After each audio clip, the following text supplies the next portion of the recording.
प्राचीन समय की बात है कि एक जंगल में एक शेरों की सभा का आयोजन चल रहा था। सभा हो रही थी शेरों की, और उस सभा में दूर दूर से पधारे हुए शेर बैठे हुए थे। आपस में चर्चाएं चल रही थी। हे श्रोताओं, उसी समय एक वृद्ध शेर खड़ा हुआ, और जो शेरों का सरदार बैठा हुआ था उस सरदार से कहने लगा कि महोदय, मेरे 3 प्रश्नों के जवाब दीजिए जो इस सभा के लिए भी बहुत ही लाभकारी होंगे। हे श्रोताओं, जब उस शेरों के सरदार ने, जो ऊंचे सिंहासन पर बैठा हुआ था, एक ऊंचे स्थान पर बैठा हुआ था, उसने कहा कि कहो आपके क्या प्रश्न हैं।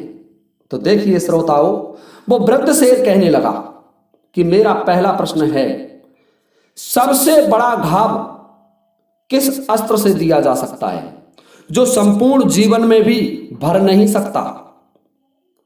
व्यक्ति मरे भले ही नहीं, लेकिन वह घाव कभी भी नहीं भर सकता। वो कौन सा हथियार है। और दूसरा प्रश्न उसने किया, वृद्ध शेर ने, कि मेरा दूसरा प्रश्न है, ऐसा कर्जा कौन सा है जिसे व्यक्ति बिना मांगे ही चुकाना चाहता है। कोई भी व्यक्ति उसे खाके मरना नहीं चाहता, कभी उसकी उधारी रखना नहीं चाहता। वह कर्जा क्या होता है। और तीसरा प्रश्न उस शेर ने पूछा कि हे महोदय, मुझे यह भी बताएं कि सबसे बड़ा अपमान इस दुनिया में क्या होता है। कौन सा अपमान सबसे बड़ा होगा। देखिए श्रोताओं, जब उस सरदार ने ये बात सुनी, शेरों का सरदार जो बैठा हुआ था, उसने ये बात सुनी तो कहने लगा उस सभा में कि हे सभासदों, ध्यान से सुनिए, मैं आपको इस वृद्ध शेर के सभी प्रश्नों के जवाब आपकी सेवा में प्रस्तुत कर रहा हूं। तो वह शेरों का सरदार उस सभा में कहने लगा कि बहुत समय पहली बात है, एक गांव में एक किसान रहा करता था। किसान बहुत गरीब स्थिति में था। उसके पास खाने के लिए अन्न नहीं था। उसके बच्चे, उसकी पत्नी, उसका परिवार कष्टमय जीवन व्यतीत कर रहा था। उसके पास न परिवार के भरण पोषण के लिए पर्याप्त अन्न था और ना ही पहनने के लिए वस्त्र थे। इसलिए वह किसान बहुत दुखी रहा करता था। उस किसान की पत्नी बार बार उससे कहा करती थी, उस किसान से, कि देखिए, यहां हमारे पास कुछ कमाने के लिए नहीं है, तो क्यों ना तुम किसी दूसरे देश में जाकर के कमा करके लाएं, ताकि हमारा ये जो बुरा समय है इसकी समाप्ति हो जाए, हमारे बच्चे भोजन कर सकें। श्रोताओं, किसान भी उस अपनी पत्नी की बात को सुनता और आनाकानी कर जाता। किसान जानता था कि मैं कहां जाऊं, मैं कुछ जानता ही नहीं हूं, इसलिए गरीबी तो मेरे भाग्य में लिखी हुई है। यह सोच करके किसान ठहर जाता, और किसान दंपत्ति में आए दिन झगड़े होते रहते थे। पति पत्नी के विवाद बढ़ते रहते थे। एक दिन किसान के मन में विचार आया कि ये मेरी पत्नी मानेगी तो है नहीं, ये मुझसे कमाने के लिए कहती है और मैं इसको कमा करके कहां से लाऊं, कुछ कमाने के लिए साधन ही नहीं है, इसलिए चलो कहीं दूसरे देश में चलता हूं। यह सोच करके वह अपनी पत्नी से कहने लगा कि हे प्रिय, मैं आज किसी दूसरे देश के लिए कमाने के लिए जा रहा हूं और कम से कम 6 महीने में लौटूंगा। तब तक इन बच्चों की सुरक्षा और देखभाल तुम्हें करनी होगी। वह पत्नी कहने लगी, ठीक है स्वामी, आप जाइए और तब तक इन बच्चों की सुरक्षा करना मेरा दायित्व है। जब वह किसान कमाने के लिए चला तो प्राचीन समय था, पैदलों का रास्ता था, इसलिए उसे हमारे इसी वन क्षेत्र से गुजरना पड़ा, जिस वन में हमारा यह निवास स्थान है। हे शेरों, ध्यान से सुनिए, वह किसान इस मार्ग से जा रहा था और यहीं समीप की झाड़ी में मैं बैठा हुआ था। शेरों का सरदार उन शेरों से कह रहा है, और मैं उस झाड़ी से बाहर निकला तो दुर्भाग्य से मेरे पैर में एक कांटा चुभ गया, और कांटा भी इतना विशाल चुभा कि पंजे में नीचे से ऊपर की तरफ पार निकल गया, और मैं दर्द से कराह करके गिर पड़ा। मैं उस दर्द से कराह रहा था और मेरे इस पंजे से रक्त की धार चल रही थी। मैं कुछ नहीं कर सकता था। मैंने उस व्यक्ति को जाते हुए देखा तो मुझे देख करके वह व्यक्ति घबरा गया, परंतु मैंने उससे कहा कि राहगीर, मैं तुमसे कुछ नहीं कहूंगा, मैं तुम्हारा सम्मान करता हूं इस जंगल में, परंतु तुम्हें मेरा एक काम करना होगा।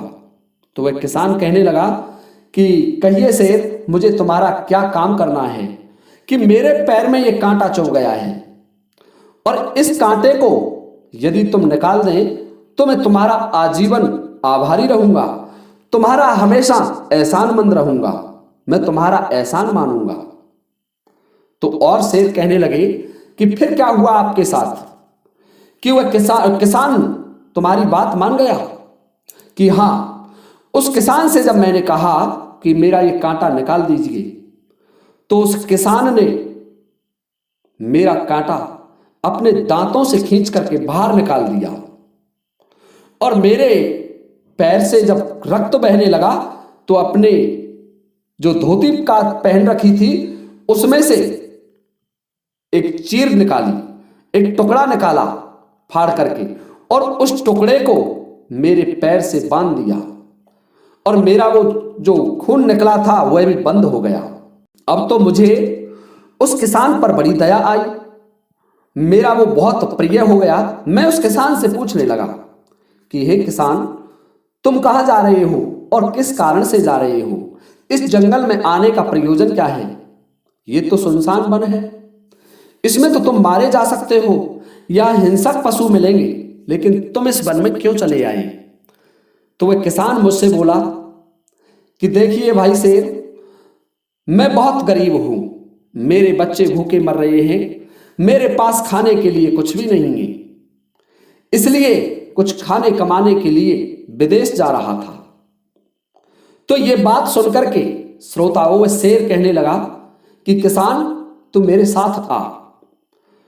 तो वह किसान को शेर अपनी गुफा पर ले जाता है, जिस गुफा पर वह शेर रहा करता था, और शेर ने कहा कि देखिए मेरी इस गुफा पर कितना सोना चांदी पड़ा हुआ है, क्योंकि इस जंगल से जो भी बड़े पैसे वाले लोग गुजरते हैं उन्हें मैं मार लेता हूं और अपना भोजन बना लेता हूं। उनके जो स्वर्ण आभूषण है वो मेरी गुफा पर रह जाते हैं।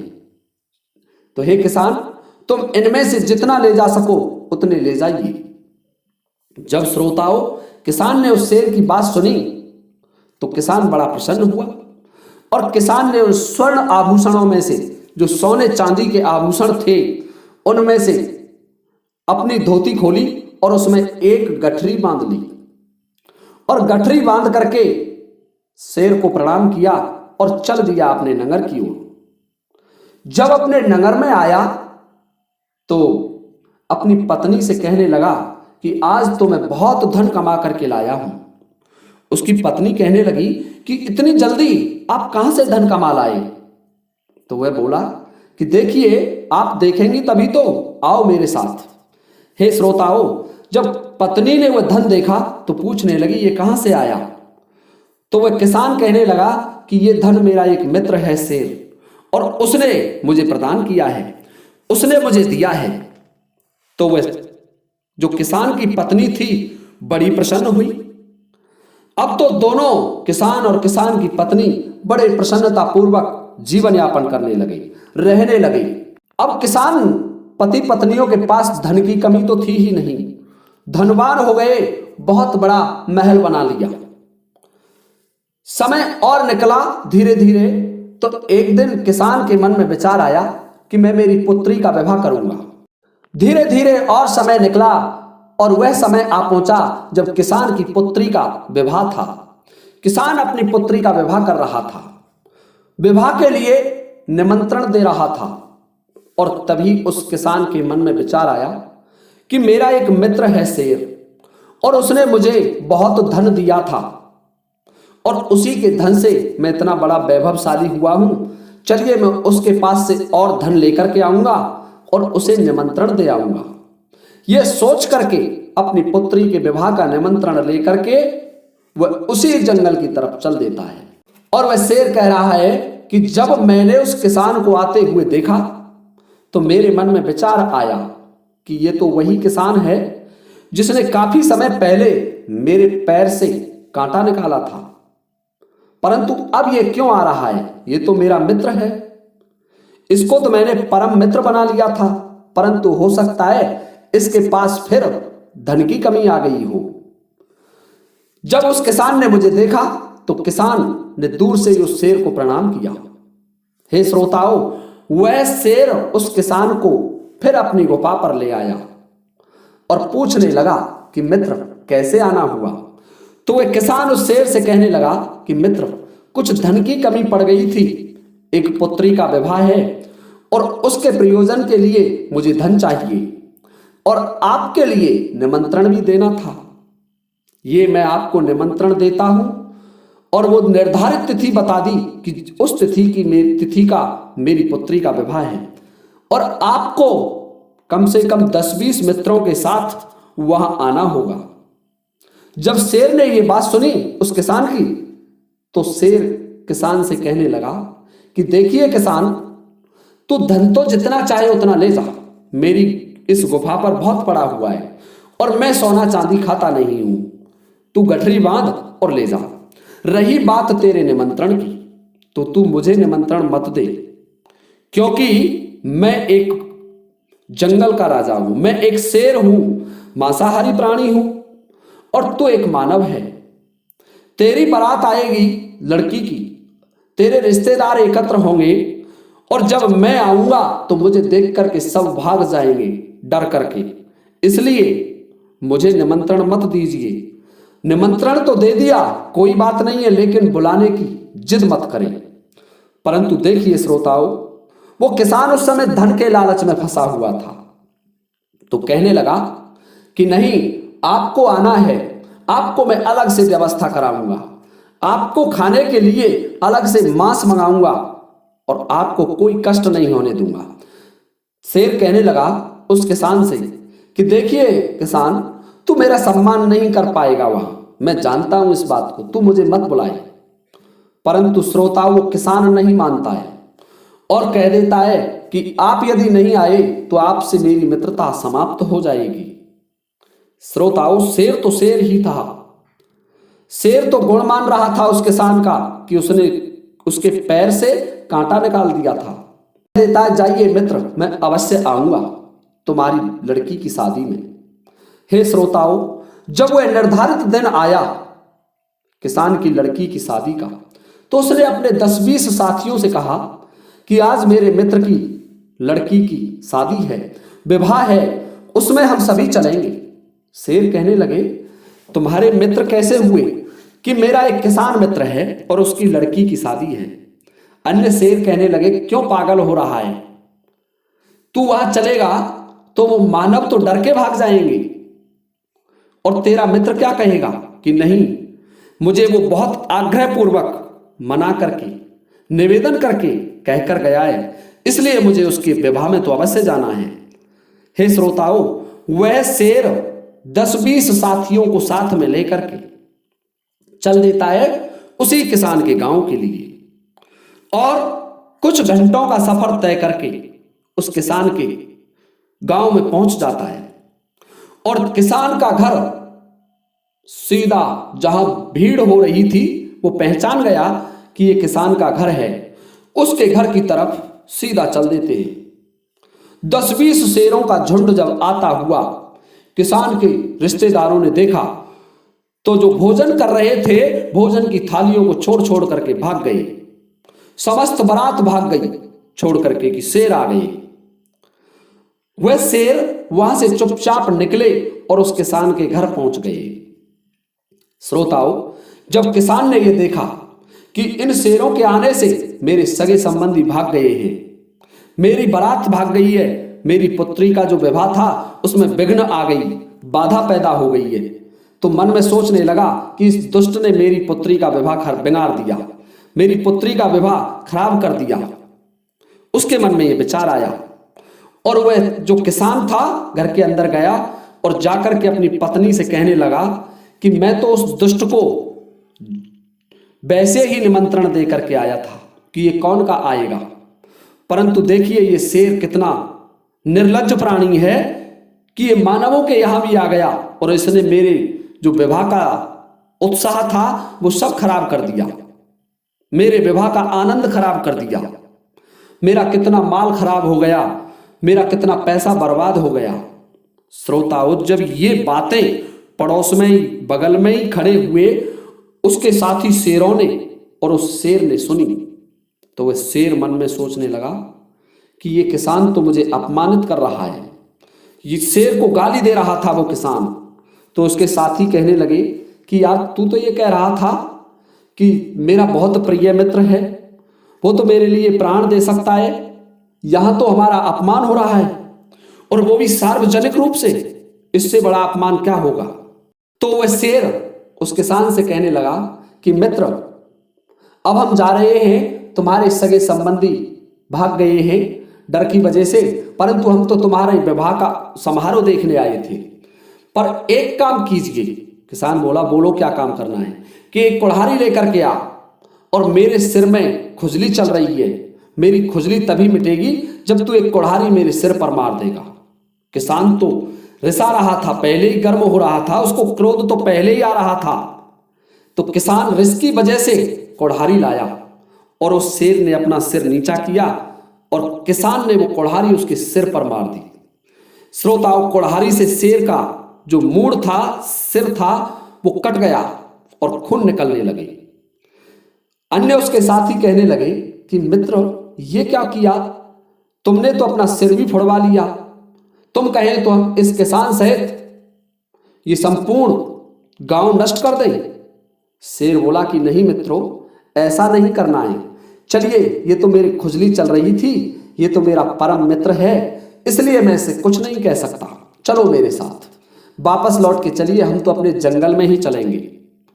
हे श्रोताओं, बिना भोजन किए, बिना स्वागत सम्मान किए वह शेर अपने साथियों को लेकर के लौट जाता है और पहुंच जाता है अपनी उसी गुफा पर। तो वह शेर कथा सुना रहा है उन साथी शेरों के लिए और उनसे कह रहा है कि जब मैं मेरी गुफा पर आ गया तो धीरे धीरे समय निकला और जो कुल्हाड़ी का घाव था वो मेरा सही हो गया, भर गया। उस स्थान पर नई स्किन आ गई, नई चमड़ी आ गई और वो जगह भी दिखनी बंद हो गई और साल 2 साल का समय निकल गया। उस किसान ने तो लड़की का विवाह किया था, इसलिए उसके पास फिर धन की कमी आ गई। लालच में और आ गया कि फिर शेर के वहां से एक गठरी सोना लेकर के आऊंगा, इसलिए उसने लड़की के विवाह में खूब धन लौटाया और वह जब मेरे पास आया तो मुझे दूर से ही दिखाई दे गया और मैं भी उस पर क्रोधित था। जब वह मेरे पास आया तो दूर से ही निवेदन करने लगा, गिड़गिड़ाने लगा। मैं बोला, आओ मित्र, कैसे आना हुआ। वह बोला, मित्र, तुम्हें पता है कि लड़की का विवाह किया था और उस विवाह में बहुत धन लग गया, अब मेरे पास कुछ नहीं बचा है, इसलिए तुम मुझे फिर धन दे दीजिए। शेर कहने लगा, मित्र, बात तो तुमने बहुत अच्छी कही है, परंतु ये देखिए, तुमने एक बार मेरे सर में कुल्हाड़ी दी थी, क्या वो घाव मिट गया। अब वो घाव जब उस किसान ने देखा तो किसान कहने लगा, मित्र, वह घाव तो कब का मिट गया, जाने कहीं दिखाई नहीं दे रहा है, उस स्थान का भी पता नहीं है। तो वह शेर बोला कि किसान, वह घाव तो मिट गया, कुल्हाड़ी का घाव तो मिट गया, पर तैने जो बात कही थी उस बात का घाव, तेरी उस वाणी का घाव आज तक नहीं मिटा है। वह वाणी आज तक खटक रही है। तू कह रहा था कि ये दुष्ट यहां क्यों चला आया, जबकि मेरे साथ मेरे 20 साथी भी थे और 20 शेर थे और 20 शेरों के बीच में तैने मेरा अपमान किया। सबसे बड़ा अपमान होता है ये कि जो मंच से या सार्वजनिक सभा में किसी का अपमान किया जाता है। इसलिए दुष्ट, जो तेरा कर्जा था, मेरा कर्जा तो तू कभी मत चुकाए, लेकिन तेरा कर्जा था मेरे ऊपर, तैने मेरा अपमान किया था उस भरी सभा में, वाणी का घाव दिया था उस भरी सभा में, मेरे साथियों में, इसलिए उसको चुकता करना पड़ेगा। तू मांगने नहीं आया, लेकिन उसे मैं चुका देता हूं। देखिए श्रोताओं, वह शेर कहने लगा कि ऐसा कहकर के मैंने उस किसान को फाड़ करके 2 टुकड़े में फेंक दिया, और उन शेरों से कहने लगा कि शेरों, सबसे बड़ा घाव वाणी का होता है। अन्य किसी अस्त्र का घाव तो भर सकता है, यदि मृत्यु नहीं हो तो घाव भर जाएगा, लेकिन वाणी का घाव संपूर्ण जीवन में नहीं भर सकता। और वह कर्जा जो बिना मांगे ही चुकाया जाता है, वह होता है अपमान। आप किसी का अपमान कीजिए, वह शेर कह रहा है, तो वह प्राणी जिसका तुमने अपमान किया है, जिस व्यक्ति का अपमान किया है, वह भी इस फिराक में रहेगा, इस मौके में रहेगा कि कब मेरा मौका मिले और मैं अपमान का बदला चुकता करूं, इसका हिसाब पूरा करूं। तो वह कर्जा एक ऐसा है जो बिना मांगे चुकाया जाता है। इसलिए किसी का अपमान भी हमें नहीं करना चाहिए, क्योंकि मौका मिलते ही वह व्यक्ति उसका बदला लेता है अपमान का। पैसे को नहीं चुकाएगा कोई, धन दौलत का कर्जा होगा उसको नहीं चुकाएगा, लेकिन अपमान को अवश्य चुकता करेगा मौका मिलते ही। और वह शेर कहने लगा उस वृद्ध शेर से कि ध्यान से सुनिए, वह अपमान सबसे बड़ा होता है जो एक सभा में किया जाता है, एक मंच पर किया जाता है, वह सबसे बड़ा अपमान है। आप अकेले व्यक्ति का अपमान करेंगे तो हो सकता है वो उसे सहन कर ले, लेकिन मंच से किया गया अपमान बहुत बुरा होता है, सबसे बड़ा अपमान होता है। महाभारत के युद्ध में द्रौपदी का अपमान मंच पर किया था, इसीलिए तो महाभारत हुआ था। श्रोताओं, तो किसी का अपमान करें तो ऐसे स्थान पर नहीं कि मंच से अपमान कर रहे हैं। तो वो शेर कह रहा है कि हे वृद्ध शेर, इसलिए इन 3 बातों का हमेशा ध्यान रखना चाहिए। यदि इन 3 बातों को कोई जीवन में ध्यान रखेगा तो वो जीवन में कष्ट नहीं पा सकता, अपने शत्रुओं से धोखा नहीं खा सकता। तो देखिए श्रोताओं, ये था हमारा आज का वीडियो। यदि आपको ये वीडियो अच्छा लगा हो तो कृपया वीडियो को लाइक करें, चैनल को सब्सक्राइब करना ना भूलें। इसी के साथ आप सभी से चाहता हूं इस वीडियो को विराम देने की अनुमति। जय हिंद, जय भारत।